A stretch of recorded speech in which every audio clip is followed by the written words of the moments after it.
You are about to explore the life of, well, one of history's most famous and fiercely debated military commanders. Yeah, we are talking about Erwin Rommel, the general forever immortalized as the Desert Fox. Right. And whether you are a history buff brushing up on World War II or just someone who is, insanely curious about how certain historical figures are transformed into larger-than-life legends, you are in the exact right place. For sure. Our mission for today's deep dive is clear. We are going to peel back the heavy layers of propaganda, peer straight through the fog of war, and separate the actual man from the enduring myth. But before we get into the tactical maneuvers and the details of his life, we really need to establish a crucial baseline for our discussion today. Definitely. Because we are dealing intimately with the Second World War and the horrors of the Nazi regime, it is important to state up front that our job here is strictly to unpack the historical record. We are impartially relaying what the historical data tells us. Exactly. We are not endorsing any of the ideologies, viewpoints, or actions we are about to discuss. Right, no. Our goal is simply to explore the incredibly complex and, frankly, often dark realities contained within the historical accounts. Exactly. We are here to look at the facts as history presents them, without the ideological filter. Okay, let's unpack this. Let's do. Because to truly understand the general who commanded massive tank armies across the sweeping deserts of North Africa, you actually have to start by looking at a young lieutenant. Right. Fighting in the freezing mountains of Italy. Yes, we are going back to the First World War, specifically the Battle of Caporetto. Which is just a wild battle to look at. It is. When you looked at the raw numbers from Caporetto, it completely breaks our conventional understanding of how WWI was fought.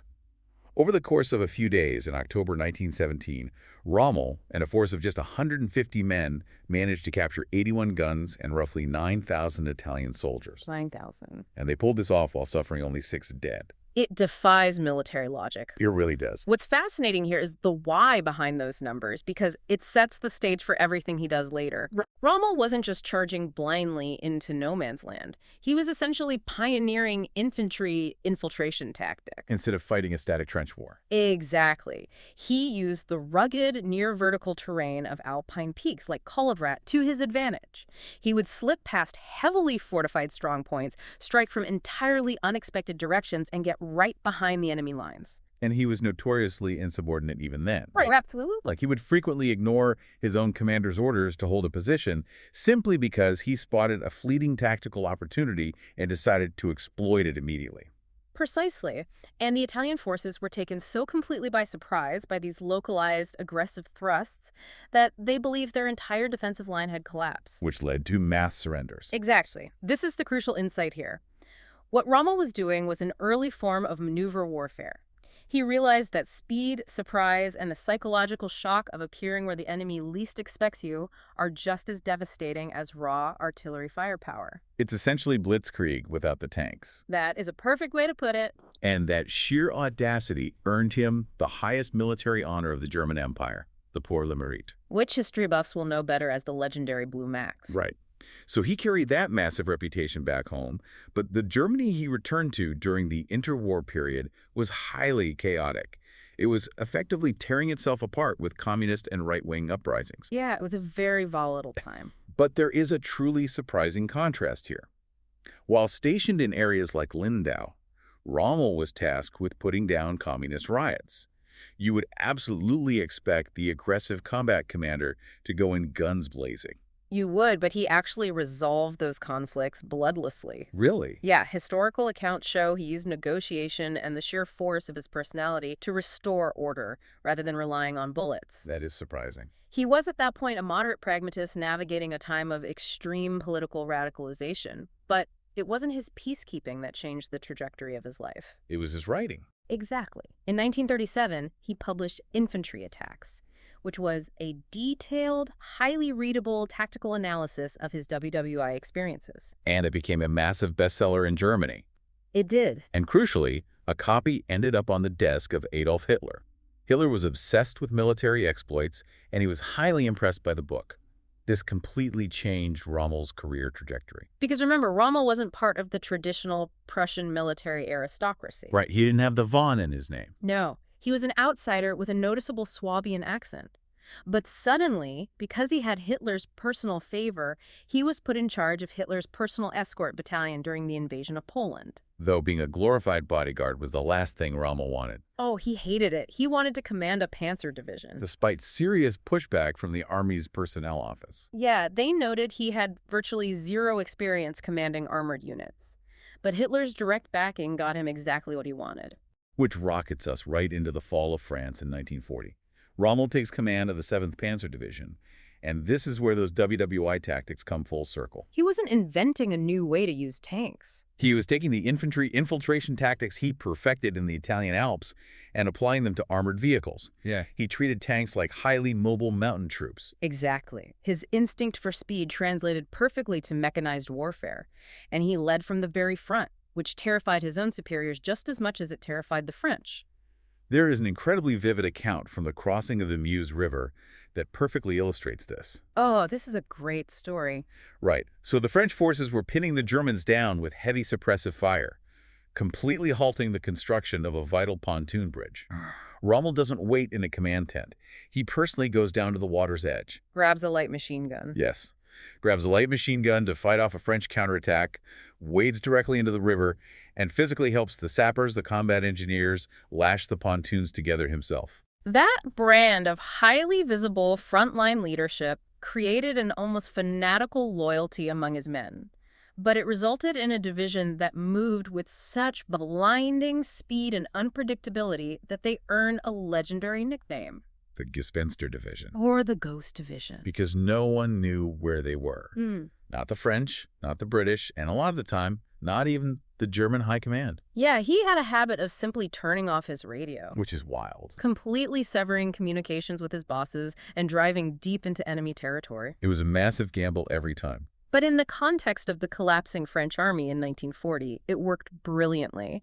It created widespread panic and paralysis among the Allied defenders. Here's where it gets really interesting, because that exact same habit of turning off his radio and going rogue in France is what got him sent to the theater of war that would permanently define his legacy. North Africa. Right. In early 1941, the Italian forces in North Africa were getting absolutely routed by the British. Rommel is sent into Tripoli with a small German force, The newly formed Africa Corps. with strict, explicit orders to simply stop the bleeding and hold a defensive line. But the moment his boots hit the sand, he completely ignores those orders and immediately launches a massive counteroffensive. He fundamentally understood that the North African desert was an ocean of sand, and desert warfare was entirely about mobility and outflanking your opponent. And he had a unique way of managing this. He did. He would fly over the battlefield in a Fieseler Storch reconnaissance aircraft, getting a literal bird's-eye view of the armored clashes below, and then he'd drop down right next to a tank to issue orders to individual company commanders. And he brought that same Ghost Division tactical ingenuity to the desert. A perfect example of this is how we handled the British Matilda tank. Right, the heavy armor. Early in the desert campaign, the British heavy tanks were so well armored that standard German anti-tank guns just bounced right off them. So at Halfaya Pass, Rommel ingeniously ordered his men to take their massive 88mm anti-aircraft flak guns. The anti-aircraft guns. Yeah, he had them lower the barrels horizontally and use them against the tanks. It was completely devastating and shredded the British armor. It's exactly that kind of outside-the-box thinking that pushed the British all the way back across Libya. And eventually led to the capture of Tobruk, taking over 30,000 Commonwealth troops prisoner. A victory so staggering that it earned him the rank of Field Marshal. But this is where we have to strip away the myth and look at the brutal reality of his command style. Right, because let's look at the dark side of that Ghost Division energy. Mm-hmm. If you are constantly outrunning your own supply lines and going dark on the radio, isn't that actually terrible generalship? It definitely can be. It sounds like he was fighting a purely tactical war while completely ignoring the broader strategic reality. If we connect this to the bigger picture, you've hit on the exact limitation of Rommel as a commander. He was a tactical virtuoso, but military historians widely agree he was a strategic nightmare. How so? Well, he suffered from a distinct disinterest in the dreary science of logistics. To fight a highly mobile war, your tanks need fuel, your artillery needs shells, and most importantly, in the desert, your men need water. And every single drop of that had to come across the Mediterranean, Dodging the Royal Navy and Allied bombers flying out of Malta. just to land at ports like Tripoli or Benghazi, and then it had to be trucked hundreds of miles across a single coastal highway just to reach the front lines. Precisely.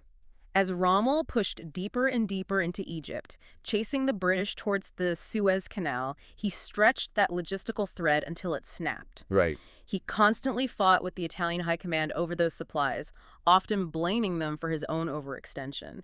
He ignored the stark logistical realities and the explicit warnings of his superiors. Which directly sets the stage for his ultimate defeat at the battles of El Alamein. Yes. He was up against British General Bernard Montgomery, who played a very different game. Montgomery refused to be drawn into Rommel's chaotic, fast-paced traps. He was methodical. Very methodical.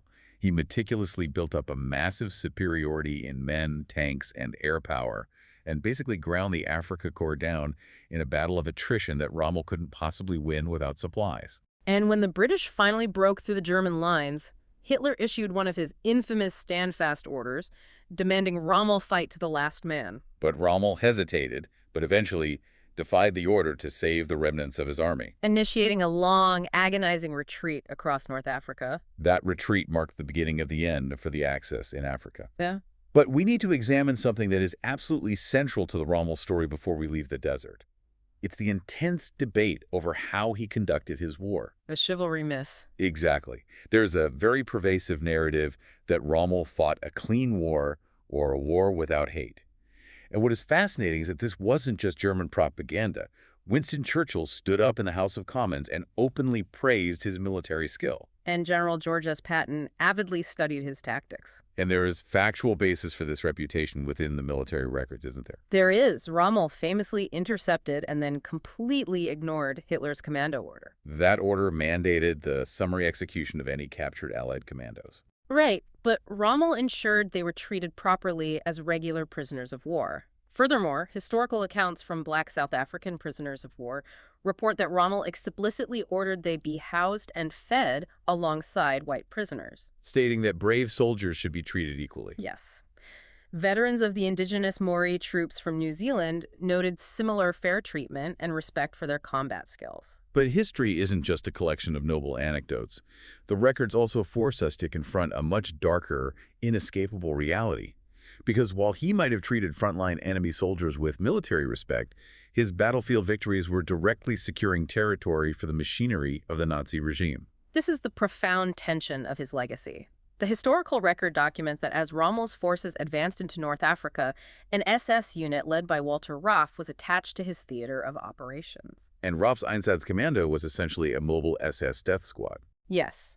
Now, while the Axis defeat prevented them from fully implementing their ultimate genocidal plans in the Middle East, the bridgehead Rommel, secured in Tunisia, enabled the establishment of brutal forced labor camps. Under German rule, roughly 2,500 Tunisian Jews died in these camps. And that is the absolute crux of the debate for you to consider.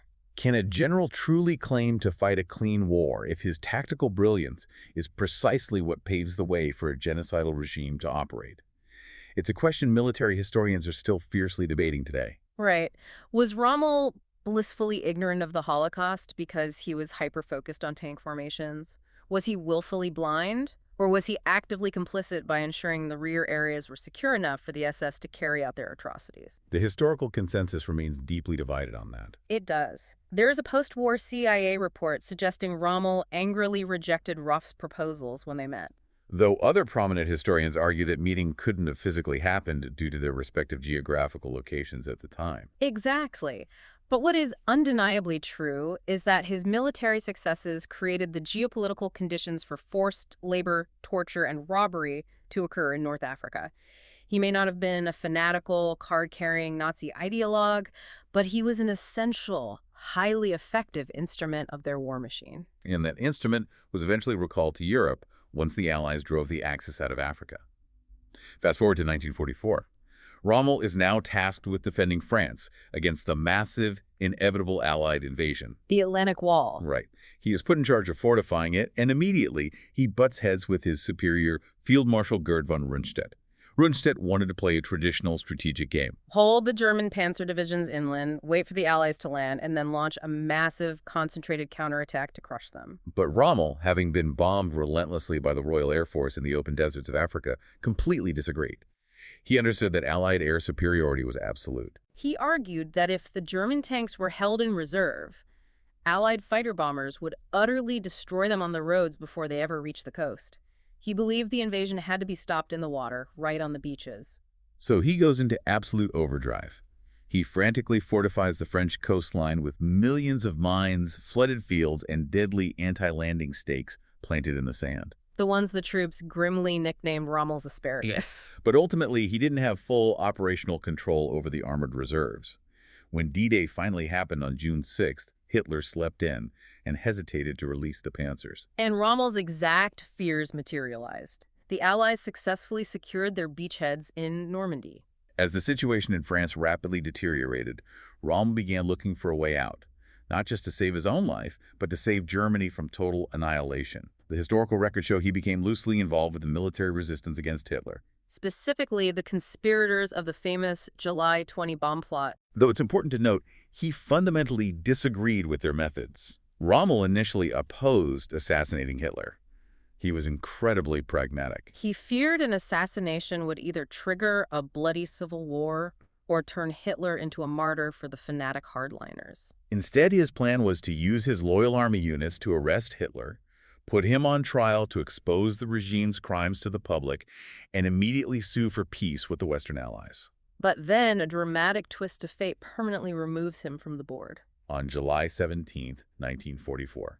Just 3 days before the conspirators were set to strike, Rommel is driving in his staff car through France when it is suddenly strafed by Allied fighter planes. The car is run off the road, and Rommel is thrown from the vehicle, suffering severe skull fractures. He is critically injured and taken entirely out of the war, right when the resistance movement needed his immense popularity the most. The bomb plot on July 20th goes forward, but the briefcase bomb fails to kill Hitler. Hitler survives, and the Gestapo initiates a massive, terrifying purge of the military. Under brutal torture, several conspirators drop Rommel's name. Hitler is furious, but he realizes he is facing a massive public relations disaster. He cannot simply execute his most popular general, a decorated national hero, without completely destroying whatever morale the German public has left. So he devises a quiet, lethal solution. On October 14, 1944, two generals arrive at Rommel's home in Herrlingen. They deliver a chilling ultimatum directly from the Führer. The choices were stark and absolute. Rommel could choose to face the People's Court. And this was not just a trial. No, these were Roland Freisler's terrifying show trials, where a Ghibli verdict and a humiliating execution by hanging were a foregone conclusion, and where his wife and son would face brutal Gestapo reprisals. Or he could take a cyanide pill right then and there. If he chose suicide, Hitler guaranteed his family would be completely protected, they would receive his full military pensions, and Rommel would be given a state funeral with full honors to preserve his legacy. Rommel chose the cyanide. He put on his old Africa Corps jacket, picked up his field marshal's baton, said a brief goodbye to his wife and son, and got into the staff car with the two generals. They drove a short distance out of the village, parked, and within a few minutes, he was dead. The Nazi propaganda machine immediately spun into action, pushing out a cover story that their beloved Desert Fox had tragically succumbed to a heart attack or a cerebral embolism resulting from his previous car crash injuries. And the regime followed through on their dark bargain. They gave him the massive state funeral, draped his coffin in the swastika, and Hitler even sent Rundstedt to deliver the eulogy. Though historical accounts suggest Rundstedt likely had no idea Rommel had actually been murdered by the state. Exactly. So what does this all mean? How does a general who lost his most famous campaign in North Africa, who constantly ignored logistics, and who was ultimately forced to commit suicide by his own government, become such an enduring, almost universally recognized military legend? What is fascinating here is how the narrative was built after his death. Historians refer to this as the Rommel myth. And it is a fascinating case study because this myth was artificially manufactured by three completely different groups for entirely different reasons. Okay, let's break those down. First, you had Joseph Goebbels and the Nazi propaganda machine. During the war, they desperately needed a charismatic hero to distract the German public from the horrific, grinding meat grinder of the Eastern Front. So they heavily promoted Rommel's dramatic, sweeping desert victories to boost domestic morale. Exactly. But the British actively helped build that exact same myth. Which seems counterintuitive. It does, but the British press, alongside military leaders like Churchill, heavily hyped up Rommel's supposed superhuman genius. From a political standpoint, it was vastly easier for the British command to explain to their parliament and their public that they were being beaten by an unparalleled magical tactical wizard, rather than admitting to their own massive strategic failures. Or the embarrassing fact that they were losing to a heavily undersupplied enemy force. Right. And then, incredibly, the myth gets a massive third life after the war ends. During the dawn of the Cold War. Yes. As West Germany was being rebuilt, the Western Allies, specifically the US and Britain, realized they urgently needed West Germany to rearm and integrate into NATO to act as a buffer against the Soviet Union. But the entire German military establishment was fundamentally tainted by the horrific, documented crimes of the SS and the Wehrmacht. They desperately needed a symbol of the good German soldier to rally the new military around. And Rommel fit that narrative perfectly. He fought in Africa, largely removed from the systemic extermination camps in Eastern Europe. He was highly respected by his Allied enemies, and crucially, he was ultimately killed by Hitler himself. Exactly. In fact, his former chief of staff, Hans Speidel, actively shaped this post-war narrative and wrote books elevating Rommel's genius, which directly helped Speidel play a key role in creating the new West German army, the Bundeswehr, and integrating it into NATO. This raises an important question for you, the listener. Rommel's legacy is a masterclass in media literacy. When you consume history, or any media today, you always have to ask who benefits from the narrative being told. Right. The Rommel myth perfectly demonstrates how personal branding, wartime political necessity, and post-war geopolitical maneuvering can combine to completely outlive the messy, complicated truth of a person's actual life. It is an incredibly complex legacy to unravel. We want to thank you for joining us on this historical deep dive today. As we have explored, there is a vast, deeply uncomfortable gray area between Rommel, the brilliant tactical innovator who led from the front lines, and Rommel, the man who gladly accepted the patronage of a horrific regime, even if he eventually fell victim to it himself. And we want to leave you with one final thought to explore on your own. There is a very poignant detail regarding how Rommel is remembered today. What is that? In 2020, in his hometown of Heidenheim, a new sculpture was placed directly next to the grand Erwin Rommel Memorial Monument. It is a stark metal sculpture of a landmine victim. That is a powerful image. It is. Historical data notes that the millions of landmines Rommel's forces laid across North Africa have killed an estimated 3,300 people and maimed 7,500 more since the 1980s alone. That is staggering. This powerful juxtaposition raises a vital question for our time. As decades pass, how should our societies handle monuments dedicated to individuals who were both victims of a regime and essential cogs in its machinery? Should we tear down the statues of brilliant tacticians who served terrible causes, or should we leave them up and alter them, just like in Heidenheim, so they force future generations to confront the uncomfortable, messy reality of our history?